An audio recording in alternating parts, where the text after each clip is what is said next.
will only be dealing with one specific issue, which is the infrastructure tax, sales tax. So I'll go ahead and call the meeting to order.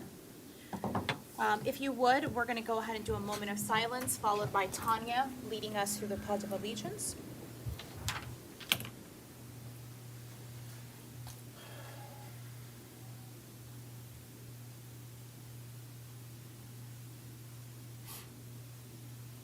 Thank you, Tanya. I pledge allegiance to the flag of the United States of America and to the republic for which it stands, one nation, under God, indivisible, with liberty and justice for all. Thank you.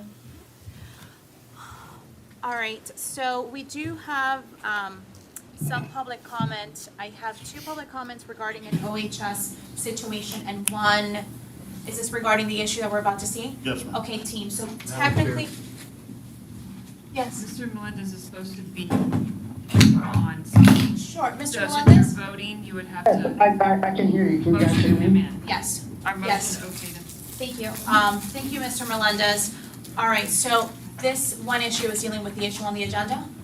Okay, team, so what I'm gonna do is technically public comment is after the vote. So what I'm gonna do is I'm gonna let you speak first. We'll take our motion and then I'll let the next speakers speak. Before we get started though, team, because we do have a member of the board who is joining us virtually, we do have to vote him in so that he can go ahead and participate. Motion to So let him participate. have a motion by Mr. Arguello. Arguello, second by Mr. Thacker. All those in favor? Aye. All right, thank you, Mr. Melendez. You are able to take a vote, and I will go ahead and call Mr. Clyde Wells. Good evening. Clyde Wells, 3045 Comanche Road, St. Joe. I'm here on behalf of the Business Advisory Board. We met this past Wednesday, and we did discuss the renewal of the penny sales tax and how the district has been able to benefit from that. And we were unanimously all in favor of that. So just want to let you know. Thank you. Thank you for your comments. I make a motion to approve item 2.01. Thank you. No second. Have a motion to approve item 2.21 by Mr. Thacker, second by Mr. 2.01. By Mr. Thacker, second by Mr. Bass. Board, all those in favor? Aye. Well, we need to have, you need to Discussion. have discussion before you vote. Do we have discussion? Yeah. The motion and the second have discussion. Sure. Do you have a point of discussion, Mr. Arguello? Was that the vote for the text? Yeah, we already have a motion and a second for the agenda item. So if we have discussion before we take the full vote, then I will go ahead and entertain that now. And Madam Chair, I'll defer to Mr. Arguello first, but since I'm there, I can't hit a light. After Mr. Arguello's completed, I'd like to be able to say something. Absolutely. Go ahead and take Julius first then, that'd be great, as I pull up the agenda. Sure, Mr. Melendez, you are up. Okay, well, I was willing to defer to Mr. Arguello since he's there. But can you guys hear me fine? I know I have some background noise. Yes, we can. Okay. I'm somewhat, disappointed that that the county refused to be with us first. That was something where, if we want to create a collaborative, interlocal agreement where everybody's on the same sheet of music, it's difficult to not even have that conversation. So I'm very disappointed in the county not wanting to at least even meet with us, and to even meet with us at the last second. So even having this discussion in the special session meeting is even very inconvenient on our part, that they couldn't look at the calendar ahead of time and say, okay, this is something that we want to pursue. Let's time this up a little bit better to align everybody and be able to work together. Because this is something that I even discussed about a year ago. I mean, I can't remember the exact date, but this was something that I knew that was a possibility. And so when I spoke with staff, we got emails from a bond lawyer, and, I didn't get state statutes that were referenced. And in addition, I had spoken to a few folks from the city of Kissimmee, and they were mentioning that there's a new state statute talking about to what degree that we can participate in promoting the tax, even if we were all on the same sheet of music. So to be honest, I'm somewhat even disappointed in our own attorney for not even presenting to us what we can and cannot do as far as the promotion of this. So here we are voting on, extending a sales tax, which I believe that we really do need the funds, but yet the district does not have a specific plan laid out on how we want to move this forward. And I even spoke with folks on the business advisory board, and they had mentioned to the committee itself, what is the plan to promote this? Because we're kind of waiting at the last minute here. Absentee ballots are dropping soon, and I know that ballots are for the primary, not for the general election, but we're kind of running out of time. So that's something that I'm completely against this process. I think that it's unfair that we're only getting 25%, but I'm willing to be a team player because I do know the money's needed, but I'm just want to voice my extreme disconcern that this is happening the way it is. And the fact that we have millions and millions of dollars at stake, and yet nothing's been communicated to the board ahead of time, or at least not to me. I can't speak for everyone else. Maybe there were conversations, but at least not to me, and saying, okay, these are the projects that we've been working on. This is what we want to do with the money. This is the plan to speak to the voters and how to convince them that, what we're doing is proper. And then there was no even a conversation about the percentage split, which I had brought forth beforehand. So to me, this is something this is not the way to do business. And this is not, the right way forward. But I'm still willing to support this, but I'm against the split. But if the rest of the board wants it, I'm willing to play ball. But we got to do better, and we got to have a plan. At the end of the day, what is it? How do we even pass the vote? How do we convince the voters? What is the district willing to do? So with that, I'm willing to defer over to my colleague, Mr. Arguello, but I just want to voice my extreme disappointment in the process and the fact that there's lack of transparency, there's lack of communication, and there's lack of collaboration. And this is not the way that we successfully pass a sales tax where we have hundreds of millions of dollars on the table. Thank you. Thank you, Mr. Melendez. Mr. Arguello? Yeah, so it seemed to me obvious that other board members had the benefit of having met with the county or with members of the commission prior. Certainly, it doesn't sound like Mr. Melendez was offered that opportunity. It doesn't sound, I certainly was not offered that opportunity. Mr. Melendez first mentioned this more than a year ago. I mentioned it about a year ago where we should be switching this allocation. So obviously, because of the dynamics of this board, there was never any intention to make any changes whatsoever. That's not in the public interest. It does not appear that any of the other board members here or on the county commission had any interest in listening to the community or what the community's concerns were. This is just a group of 10 people, 8 of which apparently want the tax, and 8 of which apparently marched together to make this happen without even any concern or communication with the community. So many people have reached out to me about this tax, saying that, and it's the same people essentially that have defeated taxes in the past, coming to me saying, hey, we don't want this. This is something that you need to fight for. Don't do this.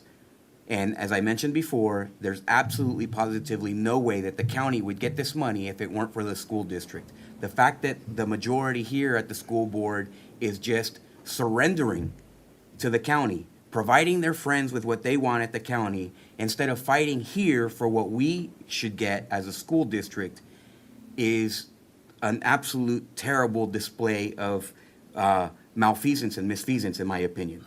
The failure to act on this is just terrible. There has not been 1 ounce of communication to anyone on why what we have going on right now is good and why increasing it or changing it would be bad. Not one. It's just a matter of, it's already been decided by the kings and people who rule everything in Osceola County. Therefore, it's not worthy of any discussion. And so far I have not met a single person that has agreed with. Mr. Wells is the first person from the community who has actually said that, and another gentleman who's also on the BAB. So two people in the entire community, of all the people that I've heard, looked into, tried to have discussions with, have had the same inclination as the board. An argument can be made that there's a good reason for that. They serve the district, right? They may know, but they also have interest in that process. The failure on the board members here, and I'm talking about the school district, the failure of school board members to articulate why we should not do something different baffles me. The idea that we're just gonna roll over, play dead, let the county do what it wants. So some of us have made a practice of that the entire time I've been here. But to do so is malfeasance, it's misfeasance, it's a horrible, horrible act upon our community to not at least leverage the needs of the school district versus those of the county. And I would, last thing to close, if it hadn't been for the involvement of board members of this school district and the projects that have been disasters for the county, I don't think that we would be. If it was 5 non-interested parties who came here and said, you know what, this is what the county needs, this is what the school district needs, this is what we're gonna do, I bet you it would be a different result. Obviously, that's not the case. We all knew that even this meeting was not gonna, you don't have to be the world's best blackjack player to know that the county was gonna rebuff it, because they don't need to. The county does not need to. They already know what their people on the school board are gonna vote. They already know what they're gonna vote, so they just carry forward and, they allowed us to play the game, but we all knew how this was going to end. So, right, I think it's an absolutely just incredible disservice to our community.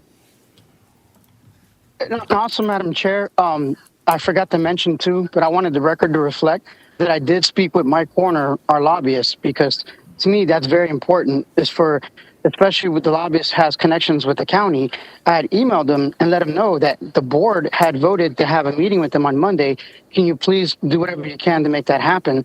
And then can you advocate on our behalf and try to get a higher percentage? So I just wanted the record to reflect that that our lobbyist was not able to secure that meeting because I was told, that Monday, obviously this morning that the county had canceled. So the lobbyist wasn't successful in pursuing, the wishes of the board to at least have a meeting. So I just wanted the record to reflect that in our vote, that our lobbyist, Mike Warner, was not able to secure or procure a meeting, or advocate on our behalf successfully. That's outrageous considering the fact that he's also the lobbyist for the county.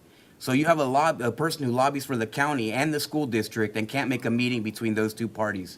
This is just a sham. I don't know why anyone is here. Thank you for your comments, board members. So I do have a motion and a second on the floor. Any additional discussion? No, ma'am. Okay, so I'm going to go ahead and take the vote. So all those in favor?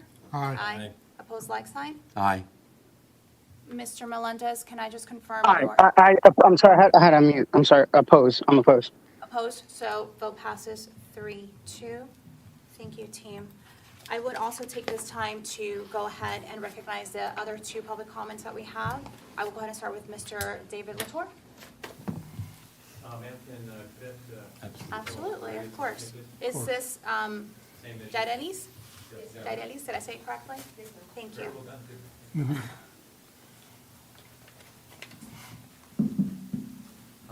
Chairman, members of the board, it's a little bit hard to get a whole year of Air Force Junior ROTC in a 3-minute block, and I had hoped there had been more people here because I wanted to thank some folks for the support that they've given us throughout the past school year. So I brought back up, got my posse with me. This is going to be the group commander next year for Air Force Junior ROTC for the fall semester. We change commanders every semester, so we're excited to have her on board and got great plans. I'll let her talk about that. I wanted to mention that we had success with the support of Dr. Evans and Kendra to get a trip to MacDill Air Force Base for a STEM fair, as well as the Air Mobility Command commander and his wife briefing the cadets, as well as I think there's probably about 4 other organizations that took advantage of that. There was a panel of pilots, boom operators, Space Force personnel that got to communicate with the cadets about their career fields, why they joined the Air Force, why they wanted to stay in the Air Force, and what they loved about their career, to kind of open up the eyes of our young men and women about the different careers that are out there, because let's face it, we don't know what we don't know.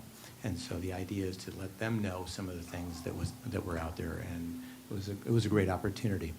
We met a major there whose grandparents were in the Baton Death March, and Colonel will talk about that in just a minute. We also, with their support, got to take our cadet leadership course, cadets, out to MacDill Air Force Base for 2 visits. We actually got them in a KC-135, and they flew in a KC-135, and they got to witness a C-17 air refueling, which is pretty neat if you've never done it before. See 2 airplanes in midair come together and make contact, and then back off. We did that several times. Regrettably, we weren't able to get all of the students in there due to a maintenance problem the first day, but we did get 7 in, and we're hopeful to repeat that this upcoming school year with some more cadets to get them the opportunity to see what's out there. They also got to see the explosive ordnance unit, the robots that the STEM community creates. They got to put on the 80-pound EOD gear, which is kind of cute to see some of those cadets in. And the news, Osceola News Gazette's going to run a story on some of that with some of those pictures, so hopefully you'll get a chance to see those. Also, Air Force Junior ROTC in general has to go through an accreditation and a reaccreditation process. They do that, I think it's every 5 years. And this past year, they needed to do it again. And they needed to reach out to 4 schools in order to support their reaccreditation. There's 880 units in Air Force Junior ROTC worldwide. Your Osceola High School Air Force Junior ROTC was one of the 4 schools selected to be able to talk to the people who are giving the accreditation. And this is one of the young ladies that was there that got to convince the people asking the questions that the program is working, and not only working, but working well. And they were recognized.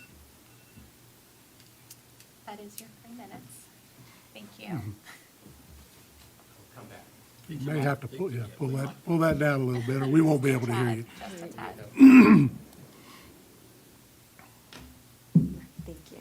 All right, so another thing that we want to talk about is on April 8th through 10th of the last school year, AFJROTC cadets from Osceola High School FL-921 honored the memory of the brave men and women, 78,000 Filipinos, 12,000 were Americans, and 66,000 were Filipino, who suffered and fought so courageously for our freedom in the Philippines 80 years ago. Major Ryland Texan, an active duty pilot from the MacDill Air Force Base, joined the cadets on the last day. 80 years ago, the Major's grandparents were forced to endure the Baton Death March, and it was their story, their story that inspired him to join the Air Force. The reason why he joined the Air Force because of the story of his grandparents. The cadets donated a wreath and were honored to have Major Texan place it on the Baton Death March Memorial at Kissimmee Lakefront. Each cadet had to complete a minimum of 14 miles in a span of 3 days. And in the end, they racked up a total of 540 miles commemorating the 80th anniversary of the Baton Death March. Thank you. Thank you. All right, team, so that is all the public comments that we have. We do not have any additional business to go through today, so I'll call this meeting adjourned. Thank y'all for coming Thank and sharing you. that. That's very cool. Mr. Latour, can you send me like a synopsis of that? Are you going, or an email? are you attending the value